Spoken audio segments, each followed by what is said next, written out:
Right, good morning ladies and gentlemen. Today is June 18th, 2016. I'm gonna replace my rear brake pads on my Mercedes-Benz ML350. First of all, when you jack up the car from the back, I can do one jack here, right there. You gotta have a stopper on front wheels on both sides, okay? And then the tires that you remove, make sure it's underneath right here. That way you don't have to use a jack stand here because you're not going underneath. If somehow there's it will fall down, you won't get crushed. And also this tire will catch the side where you're working on. So basically removing the caliper where I can replace the brake pad.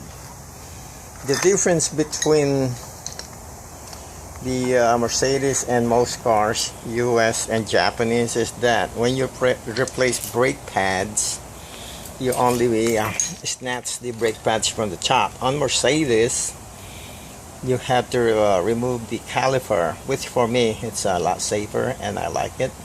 The same thing, you still have to remove the two caliper mounting bolts. Alright, let me pause for a moment so I can sit down there. Alright, moving right along. I got this cell phone on a tripod now, so I can show you what I'm doing, of course. That's what the reason behind this. First of all, like I said, most of this thing you only have to remove two mounting bolts, and these are size, let me see, what size are they? I think they're 2. Yeah, they're size 13, okay? They're back here. We just got a rubber boot. Now since those are already removed, these are already removed, I can pop this out. And on this case, with the other side I just did, it's become a 3-part video because I made a lot of messed up. Installing the brake pads that were not supposed to be there, which is in a way it's a good one, so we can see what we're not supposed to do. Just like Repl, that's now Mercedes, on how does it feel for having 1,000 things error to make a light bulb, it says where. Now I know there's 1,000 ways that you can't make a light bulb, but anyway, back to the brake pads. Everything is so easy. I mean, these are safe. Sometimes people are scared because brakes, brakes, that's critical. It's not, because since they invented this caliper thing, I don't know when, everything is so easy. Alright, so now I'm ready to pop this out. All you have to do right there, see how it come out? See how easy that is? It's kind of tight because the piston is kind of pressing on the caliper, I mean the rotors. So now I just need to pop these two things, these pads, alright? It's easy too. See, these pads on the outside, it have this spring-loaded metal and a retainer booger out inside. Don't go yet, I need you. But anyway, all you have to do is pop them. Pop. Either pressing this inside, then pop. Oh, baby. Come out, please. There you go. And then be patient right there. Everything in mechanic. Patience. There you go. Or now, since that is out, but remember, you have to press back in this piston because it's all extended out, and because the pads are wear out. Now we're gonna install the new one, which are about 3/4 or a half-inch thicker. So this piston have to come back in. How? By using clamp. But hell, okay, it's all the way back there that I have to press it, okay? That's why you need these pads for now, because there's the hole inside these pistons that it would take forever for you to crank this C clamps, and now it's already coming in. See that? And this is how you brakes work, you know. When you press that brake pedal out there, the hydraulics, which is brake fluids, will make this, wait a minute, something's wrong. Something bad wrong. Okay, that's fine, it's back in place. That's the booth that will not make the fluid come out. So now it's back in flush to this cylinder of the piston. So now I can pop this right there, see? It have this 3 retainer spring to put it in place. But new ones, they're expanded. They're kind of expanded. Alright.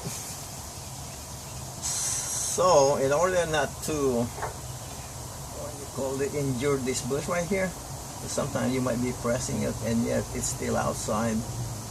What the hell happened here? But that's okay, it's not gonna hurt. You have to bend this in. This is all the way in this one. I can't step on it. Okay? Good enough, just a little bit pressure. This will be retaining because it's in between.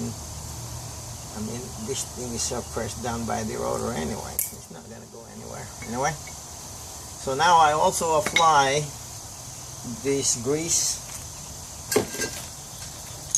which is very important to eliminate noise, you know, because there's so much vibration on here when you apply your brakes. I need to do something about this. I don't like that.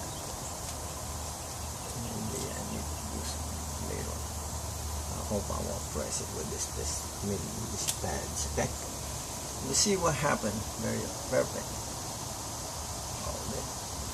It's still outside. Okay, it's still outside right here. Which one is it? Right here. So press it in. Now press it in. Press that in.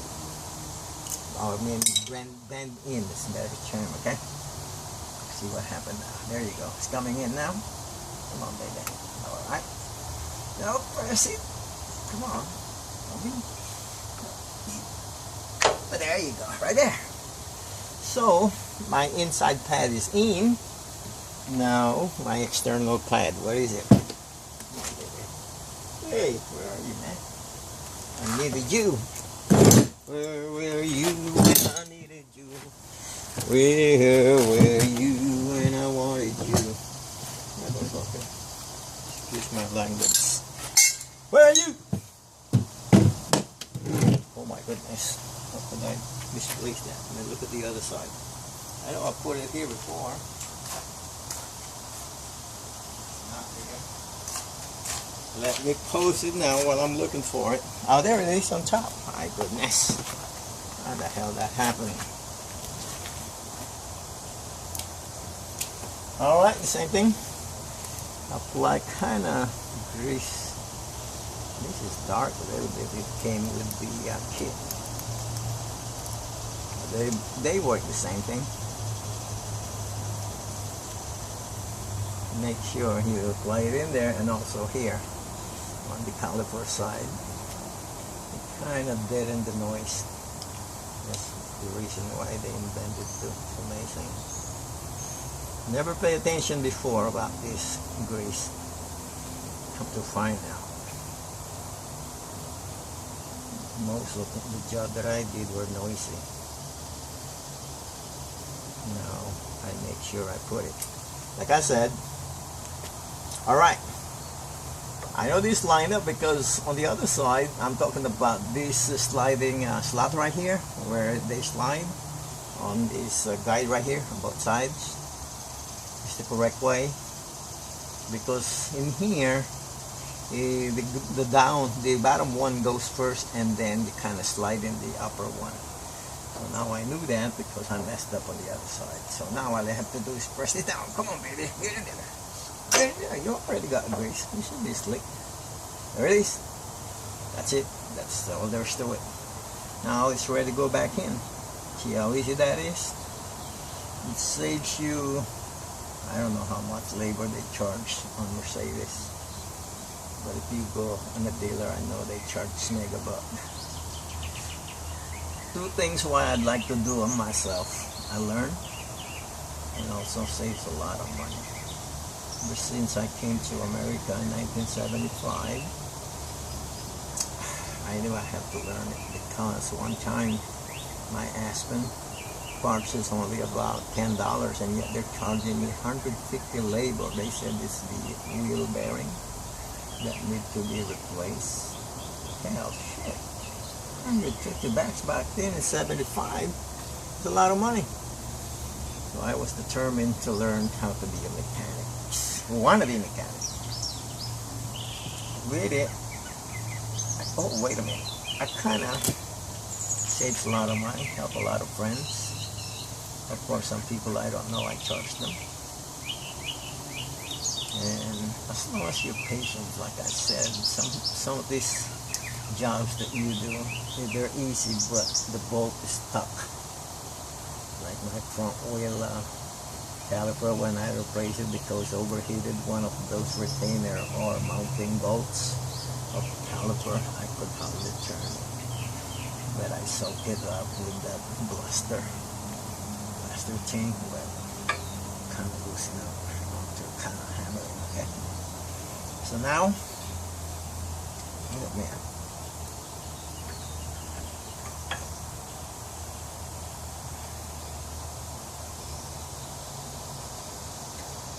All right there.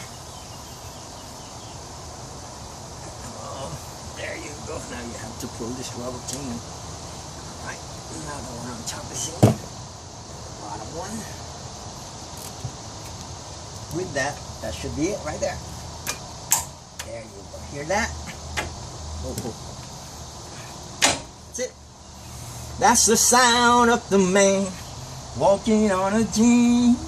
I mean, that's the sound that is so satisfying when it clicks like that. That means everything is in place. And back then, normally they charge you a core for this. What they do, they just replace these bad pads. Back then, they also use asbestos. And then they will sell it back. But now everything is made in China. I hated it, but they don't need this anymore. This metal part, you just throw them away. I hate that because somehow there's a waste in it. If they only remanufactured this by slapping a new patch in there, this will be good again. Although calipers, yeah, you have to turn in, which is called core. They charge you for it. A lot of times it's about half price of the remanufactured parts, and it's worth it. I like it that way. So even though I bought that caliper in the front in an aftermarket, it's a remanufactured, and it's got this logo of Mercedes parts right here. So I know it's originally Mercedes parts. What they do, they just kind of rebuilt the inside. I kind of cleaned it up. They don't even rebuild it, and smoothed it all out, the pistons, and then put a new rubber seals on that piston. The piston that moving in and out like that. Sometimes corrosion with the piston gets stuck, and that's the reason why a lot of people don't notice it. Their brake caliper is stuck. But seems they just know how to drive. The symptoms is you will smell a really bad odor, different from burning oil. Okay, and that is it, my friend. Hopefully, by demonstrating how to replace it, you won't be scared just because it's a Mercedes that it's hard. Actually, I found it a little bit easier than other cars. Okay, it makes sense to me that this caliper have to come out. I like it that way because right now this caliper is holding those pads. Normally other cars, American, Japanese, whatever, you snatch these pads up here, right here, kind of pop it out. Calipers retain, but you still have to remove 2 bolts also, so you might as well go ahead, why not? And remove the caliper, and or you're gonna press inside the piston. So, all right, my friend, thank you very much for watching my video. In the future, whatever I do, I'll make sure I'll get video on them to share with people who want to learn and to save money. Bye bye for now. Great weekend. Nice weather, although it get hot. So hot in the afternoon and barely get out. All right. Bye bye for now. Great day again.